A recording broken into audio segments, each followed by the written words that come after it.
Well, first off, Alan, I have to tell you that I absolutely loved Snowcake when I saw it at the film festival. It really was one of my favorite films. Great. And I wanted to say, it's not often that we get to see you in that vulnerable mode. And it was, it was great. It was refreshing watching you. Was it a hard character for you to play? It was a joy, to be reactive, not to be driving the car and shifting gears, crunching them. No, it was a real pleasure. How did the script come to you, and when you read it for the first time, what was your, what really touched you about it? It came to me through the letterbox. Splat.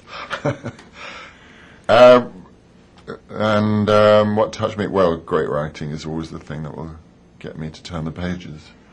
You know that it's something special. A lot of the time it's really hard to turn one page over because it's filled with somebody trying to, fit into some formula or, get the movie green lit or whatever, other obstacles thrown in the way of a movie getting made. But this one, beautiful writing, completely unexpected story. You don't know where it's going from one page to the next. And funny. Yeah, which surprised me. Because you go into a movie, thinking, oh boy, it's about an autistic woman. Yeah, and worthy. Oh, she gives you such hope.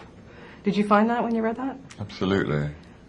Yeah, let's get rid of the labels in this crazy goddamn world, and here's the answer. There are some individuals out there who'll teach us if we let them. Absolutely. And then you get to reunite with a great actress, Sigourney Weaver, and it must have been exciting or different to work with her because you're not caked in the makeup and the special effects and all that. It was real characters. Tell me about going back and working with her and what it was like to be with her again. Very special. I mean, the thing is about, when we worked before, okay, we were surrounded in ridiculous costumes, but we were playing real people. I think that's what made that film, has made it last, and it's become more and more on people's favorite movie list. And with that one, the director did exactly what, in effect, Mark did, brought a group of actors together who know how to sort out the day's shooting and to protect each other as actors and challenge each other as actors. It's again, not a formula. And Sigourney's done so much work in the theatre and trained. As you have. Those old-fashioned things. So she knows what a rehearsal's for, and can structure a day's work and also do the homework. She did all of that. Did anything really surprise you about her with this particular performance? It's not that it surprised me about her, because I knew she's incredibly free on the set, so you never quite know from one take to the next what's going to be going on. Although with this, she had so many ground rules about her own behavior. There are things that Linda can and can't and will and won't do, just to get through the day. If your life means you've got a chart on the wall to remind you how to get from 10 a.m. to 11 a.m., that's different. What I love so much about this film is that you had to kind of tiptoe around her world. She had to let you into her world. And I thought that was so special. Really special and really brave of Linda to let anybody into her home like that. But on some weird level, she trusted him. And he rolled his sleeves up and helped her.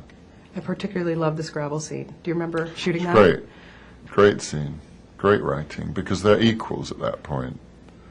And it's not about performing with somebody who doesn't look you in the eye, because you've both got the same focus on the Scrabble board, and it's ridiculous.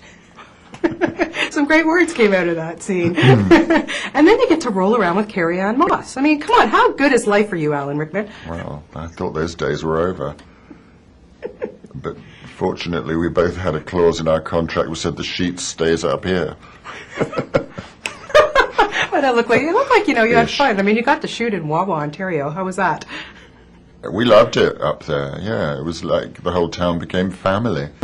And we became family to them, I hope. And not enough snow, I understand. Not enough snow, but people saved it for us, and then we made do with bits of white stuff going off into the distance. You've been a busy guy. I just recently saw Perfume and had the opportunity to talk to Ben Whishaw, who is just, as much as I think this movie just creeped the hell out of me, he is so fantastic. I mean, everybody in this movie is great. What are your opinions on Ben? Good up, I think a little up-and-comer there we've got. More than that, yeah. I mean, well, training, you see. He also went to my old academy. So the tradition goes on. He's brilliant on stage and brilliant on film. What was it like working with him?